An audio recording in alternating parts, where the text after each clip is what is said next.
and I want to tell you how grateful we are that you could all make it, as it was really important to us to have our family, best friends, partners of friends here to celebrate with us, and and Simon, it was really great you could turn up as well. Thanks. We both want to say a special thank you to those coming from quite far away. Lucy coming all the way from Kuwait, Christian from Bangkok, and Jess and Bryn from Australia. So thanks for making the effort to come.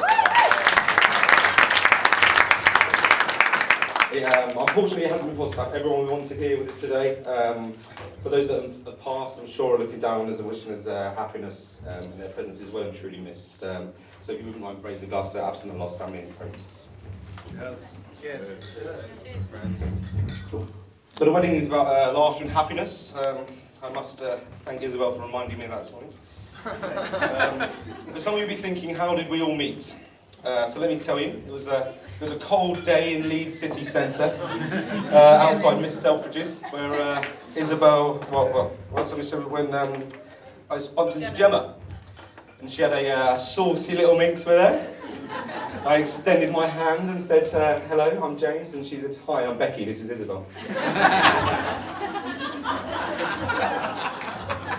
On asking what you ladies were up to tonight with my Jason Statham haircut and flip-flops in -5, they replied, O2 Academy, and not one for a nightclub, as most of you will know. I feared not, gathered the boys, had a game of Ring of Fire, unbuttoned my shirt just enough, put on too much aftershave, and yeah, we went to the club. I bought her a drink at the club, we had a cheeky dance, had a laugh, a few laps at the dance floor. And at the end of the night, you know, we got a cab back to hers, and I said goodnight at the door, and nothing. I'll be toasting. Isabel and I would not be here today if it wasn't for some sort of very important people who I need to thank. Firstly, thank you to Tony and Maggie for being so hospitable and welcoming into your family.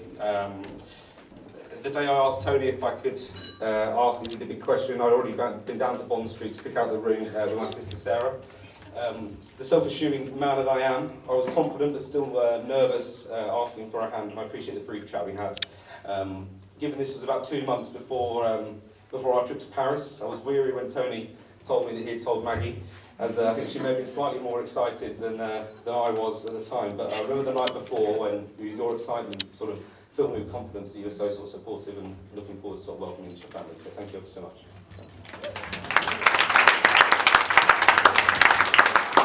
You've both taught Isabel life skills that have made her into the woman she is and the woman I've fallen in love with. Thank you for bringing up an incredibly intelligent, funny and beautiful daughter who without question has a great judge of character.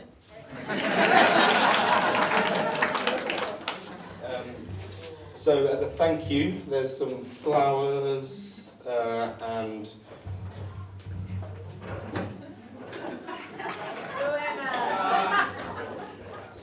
to Tony and Maggie. Thanks, mate. Thanks, mate. Yeah, some flowers there and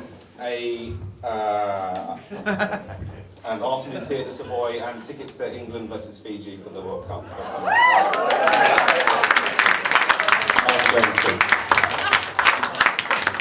I'd then, of course, next like to congratulate my parents for bringing up an incredibly intelligent, funny and handsome son. That's really nice. A round of applause for them, please. But again, Tony, you taught me some amazing life lessons growing up, too many to mention, but more importantly, your support for my endeavours and ambitions is unmatched. Sort of dad standing me watching play sport in whatever the weather, pitch side and behind the goal when I played football, and you know, driving me to every sort of golf tournament I played in was great, and so from the bottom of my heart, thank you, Dad and Mum, for cleaning my boots and clubs. That was also equally awesome. So couldn't have done it without you. But yeah, so the same again, sort of Mum and Dad. Oh, there's a thing to the Savoy as well. Cheers, Ollie. And Dad, tickets to Romania versus France.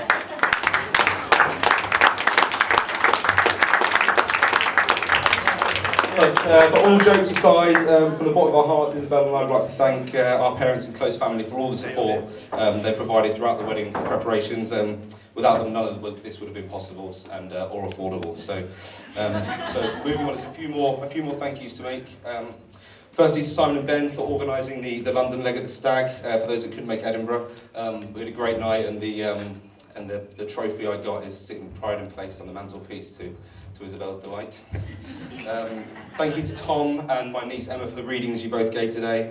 They were beautiful. It was a really nice tone for the day. Another one to Gary, who's actually sort of left unfortunately, but he did a cracking ceremony. I think we were all a bit wary at one stage of where that was meandering towards, but managed to pull one out of the bag at the end there, so thank you to Gary. Gemma, for your magical work on Izzy's hair. Isabel battles daily with that barnet, so you did absolutely fantastic, so thank you ever so much. My sister Sarah and my brother, all the sort of preparations and help you did with the boxes, and especially today, David, you've been running around like a headless chicken and sort of making everything work, and so thanks ever so much. To the rest of the ushers, Sean, Rob, thanks for all your help today and over the last sort of few weeks. Been a great help as well, sort of keeping me sort of sane last night as well was great. A big thanks to all the bridesmaids, Lucy, Natalie, Jess, Sophie, you all look fantastic, and thank you to Hannah for organising an amazing hen do. I know Isabel had a fantastic time, and you're like the sister she's never had. The memories you share over 27 years is something she really cherishes. We gave the ushers and bridesmaids some presents this morning, so we're not going to prolong it too much. Now, I was extremely lucky in the fact that I couldn't just choose one best man. I have to have a best woe man to keep a level of diversity. So for any of you that don't know Christian and Emma, then let me introduce them to you. One strong-minded, independent, loyal, and the other's Christian.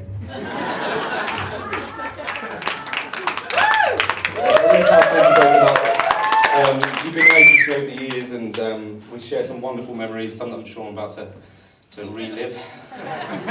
Awesome projector.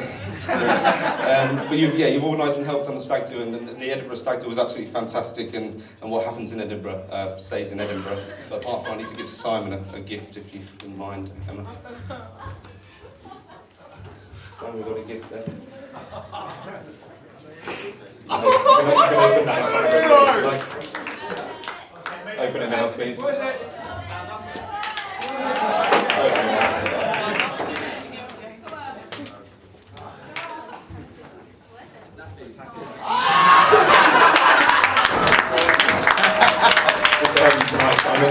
Accidents walking down the street today. So before I hand over to Christian and Emma, I thought I'd best answer a couple of questions some of my single friends have been asking. Sort of how did I manage to land, someone as beautiful as Isabel, and how come she's sort of agreed to marry me and stay with me so long? And it's all about compromise. For example, when Isabel and I bought her house, we were discussing what colour the kitchen should be. She said red. I said I hated red. It's too angry, it doesn't set the right tone or environment when cooking. We talked about it for a while, compromised, and then we decided on a red kitchen. Isabel was also looking long and hard for a dress. She finally found one that was over budget. And you know how I like to charts and make sure it's all official. I said, sorry darling, it's way too expensive, it doesn't really fit into the budget, you're going to have to find something a little bit harder, something a little cheaper. We sat down, we talked about it, compromised, and yeah, Izzy got the dress she wanted. So I'm sure, worth every penny. I think you'll all agree.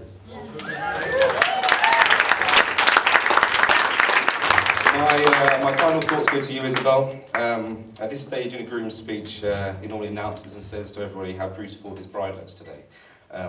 Although true, Isabel, to me, you look beautiful every day.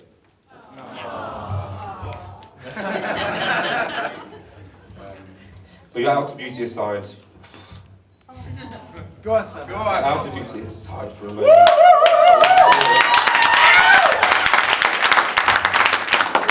Your inner beauty is happy from the start. I love how we can spend hours and hours together, and when I look at the clock, it seems not a minute has passed. You're calm in nature. Go on, boy. Tissue for the groom.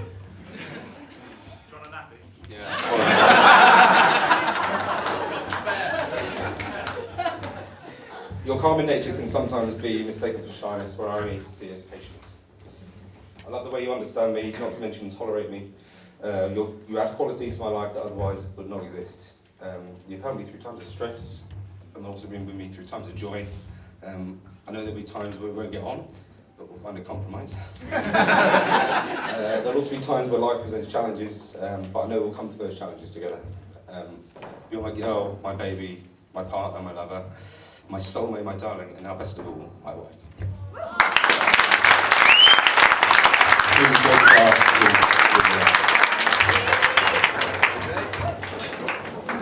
Well done, fella. Isabel. Well done, JC.